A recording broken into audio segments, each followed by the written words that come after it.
रात से अब तक मलाला यूसुफजई ट्विटर पर टॉप ट्रेंड में है। मलाला यूसुफजई बरतानवी फैशन मैगजीन वोग के रवा बरस जुलाई में आने वाले शुमारे के सरवर्क पर नजर आएंगी।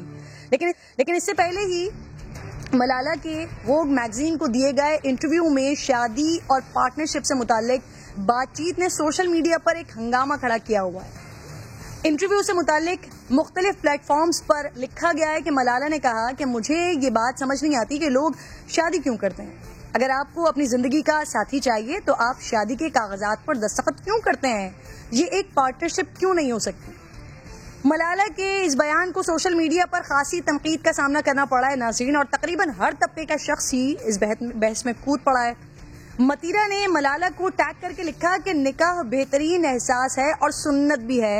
किसी ने लिखा कि निकाह कानूनी तौर पर भी आपके लिए जरूरी है। यहाँ तक कि मुफ्ती पोपलजई साहब के नाम से बनाए गए अकाउंट से भी मलाला के वालिद से इस बात की वजाहत मांगी गई है। लेकिन मुफ्ती साहब जराए कहते हैं कि वो अकाउंट मुफ्ती साहब का नहीं है। अलबत्ता मलाला के वालिद ने उसका जवाब जरूर लिखा है।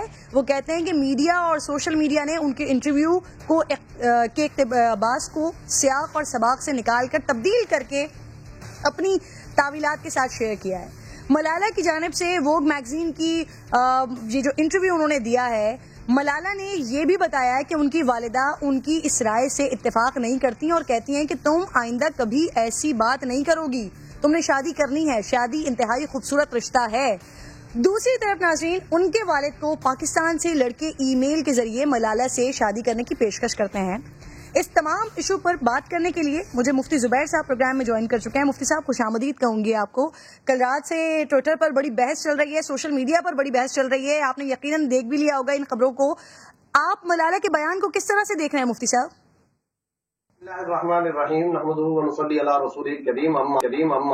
देखें, गुजारिश ये है कि मलाला यूसुफजई साहिबा का जो बयान आया है ये मुबहम है और नाकाबिले फाहम है। समझ में नहीं आता कि इस बयान का पर्पस क्या है, इसका मकसद क्या है और इसकी मीनिंग क्या है। देखिए, उन्होंने अपने बयान के अंदर जो एक बात कही है और जो बाकायदा मुख्तलिफ जगहों पर उनके उस जरीदे और अखबार के अंदर भी जो आई है, वो ये कहती है, I still don't understand why people have to get married, why can not it just be a partnership. यानी वो ये कहना चाहती हैं कि मुझे ये नहीं मालूम, मैं ये नहीं अब तक समझ सकी कि लोग क्यों शादी करते हैं, इकट्ठा रहने के लिए एक पार्टनरशिप क्यों नहीं कर लेते। इस जुमले का मतलब क्या है? सबसे पहला सवाल तो ये, अगर तो इस जुमले का मफहूम ये है, कहना चाहती है कि एक मर्द और एक औरत ये पार्टनरशिप करके इकट्ठे रह लें और निकाह करने की कोई जरूरत नहीं है, तो ये तो इंतहाई खतरनाक बात उन्होंने की है, हराम बात की है, नाजायज बात की है। इससे ज्यादा नाजायज और हराम बात क्या हो सकती है? और जाहिर है कि मुस्लिम हम इसकी शदीद मजम्मत करेंगे। एक स्ट्रेंजर मैन, एक अजनबी आदमी, एक अजनबी या खातून और औरत के साथ कैसे रह सकता है? बिल्कुल नहीं रह सकता। रह लाना तो बहुत दूर की बात है। कुरान करीम तो एक अजनबी खातून को आवाज बुलंद करने और साउंड तक के बारे में बताता है कि वला तख़ज़अना बिलक़ौल, कि जब किसी औरत को किसी मर्द से बात करनी पड़े तो उसका साउंड और लहज़ो लहजा तर्ज और तरन्नुम वाला नहीं होना चाहिए। औरतों को अपने घरों के अंदर असल के मकाम के एतबार से करार पकड़ना चाहिए। हाँ, बवक्त जरूरत बकदर जरूरत औरत बाहर जा सकती है। औरत अगर बाहर जाए, वला युबदीन ज़ीनतहुन, अपने मकाम ज़ीनत को जाहिर न करे। औरत अगर बाहर जाए तो कुरान करीम कहता है, या नबी कुल लिअज़वाजिका व बनातिका व निसाइल मोमिनीन युदनीना अलैहिन्ना मिन जलाबिबिहिन, आप फरमा दीजिए अपनी अज़वाज मुताहरात साहिबजादियों और तमाम मुसलमानों की औरतों से कि जब वो बाहर जाए तो पर्दे का और हिजाब का एहतमाम कर लिया करे। तो जो कुरान करीम आवाज के बारे में, मकाम ज़ीनत के बारे में, कपड़ों के जाहिर करने और न करने के बारे में, और जो कुरान करीम हिजाब, अबाया, निकाब, पर्दे के बारे में इतने वाज़े अहकाम दे रहा हो, तो क्या वो औरत और मर्द को बगैर निकाह के इकट्ठा रहने की, नामहरमों के इज्तिमा और इख्तिलात की इजाजत दे सकता है? और फिर ये जब उन्होंने पार्टनरशिप की और फिर ये बात उन्होंने कही कि जनाब ये इकट्ठे रहने के लिए निकाह करने की जरूरत क्या है, तो ये याद रखें कि इससे ज्यादा हराम बात कोई नहीं हो सकती। कुरान करीम में 23 मकामात पर निकाह का लफ्ज आया है اور نکاح کے احکام بیان کیے ہیں. سورہ نساء کا نزول اس لیے ہوا ہے، اس میں نکاح سے پیدا ہونے والی اکائی، خاندان، نان و نفقہ، قیام، طعام، لباس، علاج، معالجہ، یہ سارے احکام اللہ رب العزت تفصیل کے ساتھ بیان فرما رہے ہیں. میں نے تو ابھی تک احادیث میں سے کسی حدیث کو کوٹ ہی نہیں کیا، میں تو ساری آیات قرآنیہ کو بیان کر رہا ہوں. تو اگر ملالہ یوسفزئی صاحبہ کے بیان کا، ان کے ریمارکس اور ان کے اسٹیٹمنٹ کا پرپز یا بنیادی مقصد یہ ہے کہ ایک مرد اور ایک عورت یہ اکٹھے رہ سکتے ہیں اور نامحرم ہونے کے باوجود بغیر نکاح کے اکٹھے رہ سکتے ہیں، بالکل حرام. It's not allowed in the light of the Quran و سنہ.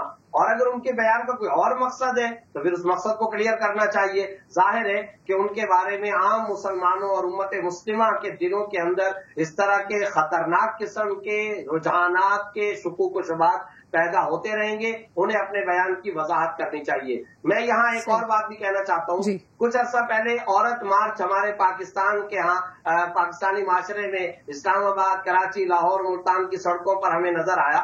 وہاں پر بھی ہم نے یہ دیکھا ویل چیئر پر بیٹھا ہوا ایک سٹھیایا ہوا بابا جی. تو میں عام طور پر اس طرح کا لفظ استعمال نہیں کرتا ہوں، لیکن میں اس لیے کہہ رہا ہوں کہ اس بوڑھے نے بھی یہ بات کہی تھی کہ جناب یہ نکاح تو 18ویں صدی کے اندر انگریز کی سازش ہے، نکاح تو ہونا ہی نہیں چاہیے، نکاح کے بغیر ہی میاں بیوی کو اکٹھے ہونا چاہیے. یہ کیا ہے؟